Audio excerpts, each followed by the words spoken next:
जागी जागी महादेव हो जागती महादेव एवे जागी जागी महादेव हो जागती महादेव आदि शक्ति महादेव महादेव महादेव हर हर मैया भवानी की जय सातों शीतला की जय जय। तो गौरी के कार्य के बाद बगैचा बीचे तोता बोले नमः शिवाय हो बगैचा बीचे तोता बोले तोता के आवाज हमारा आंगन में सुनैले रामा तोता के आवाज हमारा आंगन में सुनैले रामा आंगनवा बीचे सासू बोले नमः शिवाय हो बगैचा बीचे तोता बोले नमः शिवाय हो बगैचा बीचे तोता बोले तोता के आवाज हमारा सेज पशु नैले रामा तोता के आवाज हमारा सेज पशु नैले रामा सेजिया बीचे बालम बोले नमः शिवाय हो की सेजिया बीचे बामल बोले नमः शिवाय हो बगैचा बीचे तोता बोले तोता के आवाज हमारा गोदी में सुनैले रामा तोता के आवाज हमारा गोदी में सुनैले रामा गोदिया बीचे बालक बोले नमः शिवाय हो की गोदिया बीचे बालक बोले नमः शिवाय हो की गोदिया बीच हर हर महादेव की जय। एगो तू गाव अब एगो तू गाव हम गाई हां गाव खूब गाव पचको गाई जी ऐसे घूम घूम के गांव घर गावत रही जा मर्द मिल के भुला जाए ना हम भुला जाए ना हैं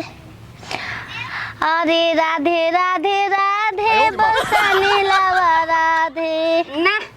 हाँ भोले बाबा के गाल जाला राधे राधे के ना 5 गो गीत कसम गा दो अरे नया गड़िया निकलल मारा सालावा हो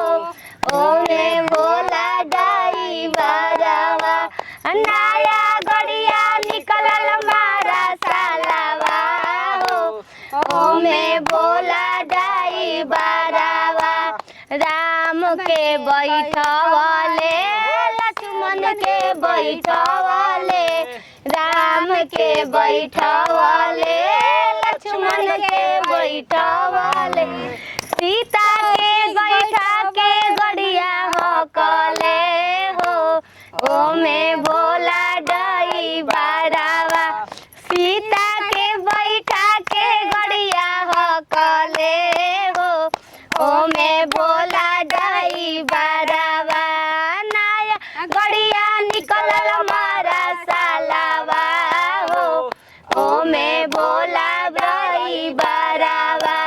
कृष्णा के बैठवले सुदामा के बैठवले कृष्णा के बैठवले सुदामा के बैठवले अरे राधा के बैठा के गड़िया हकले हो ओमे भोला डई बारावा राधा के बैठा के गड़िया हकले हो ओमे भोला डई बारावा हर हर महादेव मैया भवानी की जय जय मैया पार्वती की जय उहे मैया पार्वती की जय अब रति भवानी एगो ही हो कहीं होली ता तू गावा कविता को हो हम सोचा तनी कि तू अपन सुंदर मुंह से भोलेनाथ और गौरा पार्वती जी के कुछ बारे में चर्चा कर बिंदु बिंदु बा पूछ लो बरसात में पैदा भइल रहना ई से मुआ पर बरसात रहेला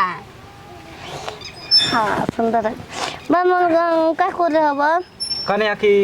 कुछ भगवान के बारे में जानत हो तो उनका बारे में चर्चा कर कि मैंने का शिव गुरु के बारे में कुछ जाना तड़ू तो कह। तो हम तो जानते बानी जन तो गुरु रही ना एगो ना एगो पंडित रहे ना एगो पंडित आई हाँ वो खूब पूजा करते भगवान के तो लालचली में पूजा करत रहे लालचली में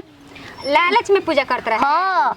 वो प्रसादी कुल चढ़ते पैसा रुपए चढ़ते तो वो शंकर जी के ना देते रहे तो रख लेते बक्सा में बक्सा रख दे रहे हाँ। तो दलबा बक्सा के तो बक्सा लेके घर चल जाते रहे शंकर जी ले तलन हो पैसा ना वो पैसा थोड़े लिया वो पैसा तो दान मंदिर खातिर होला न एक दिन रास्ता में शनिचल के दिन सोमाल के पूजा रहे शनिचल के दिन भेटा गइल। अच्छा एगो मेहारू रोज रोज जाती सही रोत रहे खूब रोत कहाँ क्या क्या बतावतिया ओको लड़का ना होत रहो सो। अच्छा बाजिन रहे कर मतलब ई कह हां दिए बुता गेलो घर के दियावे चुप रह दिया बुताइला जब बुझल है ना तो बुता कब गइल पहले ही से पहले वो अंधेरे में रहे लोत रहे खूब रोत रहे ना तो वो होता 10 टाइम भेटा गेल शनिचल के दिन वो होता कि तू चिंता न कर तू हमार से मिली हो सोमाल के ऊ कहला पंडितवा कहले होई हां ना पंडितवा चन्हाक लगावत रहे ना अपना के उ कहले होई सोमवार के शिव जी के पूजा करे खातिर ए भतरका तो सबत हो तो ओसे ना नु कहरो शिव जी के चर्चा कर तड़ू आ ओही में भतर काटो राड़ू कह तड़ू ओ छिनारी सुनत या बतिया अपने ओली जोततिया हम ना कह सुनावा हां तो सुनो ना तो न कहां रही हम उ पंडित जी कहना कि सोमार के हमरा से भेंट करिया हां सोमार के भेंट कर उ गलती समझ गइल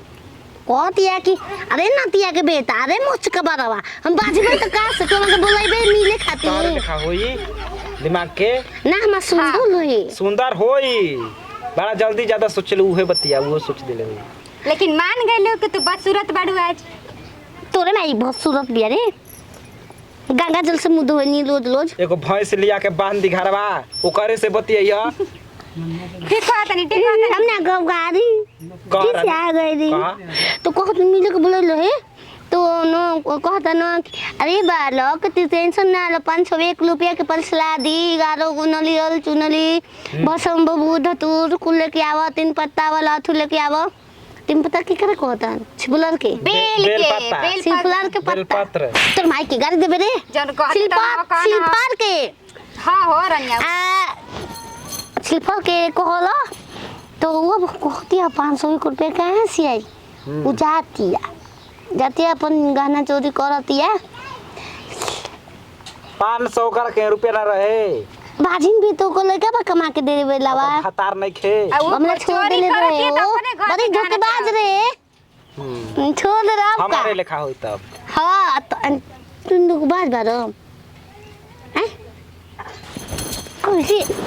खा देबे के सोच लेला हमरा के कहा तार माई के अरे मार खा खातिर कहला अरे भोसरी कुसमी के भातरा रे रख ले ओकरे के हमरा के ना रात के माई वाला ना करो करे दतबा हमके तू भेला आदमी तोरे में लबरी दे ना जहां हम पूजा कहत रही कि ना होई गीत गाओ ना हम ना कहब खिसा गनी कल अब कब आधा हम जान गनी क्यों गोइल होई गलत समझ ले होई तो कहले यहाँ कुछ ओजी गोइल होई आ पंडित जी अपन विधि व्यवस्था बतैले यहाँ ठीक ना आउ 16 गो सोमारी भूखे करे हां 16 गो सोमारी भूख ले होई ओकरा बाद 2 महीना के बाद ओकर उल्टी चालू हो गेल हां उल्टी ना आ ओकर मन करत होई कि खाता खाई खाता खइलो दही अरे भाई क्या होके के रहे हो शिव जी के महिमा अपरंपार बाटे कौन रूप में कबो आ सके ना मैं कहने तो नहीं जानते बड़ा मत मालिक शिव जी हम ना का हम तो घर रे ना उठल जाला घरे हो जा जा जी नाच के जाए हम नाच जल जला हो अब चलो जो नाम जाता नहीं पर शादी को लागली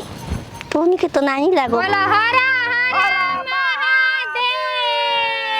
मैया भवानी मैया पार्वती की जय गर्भवती भवा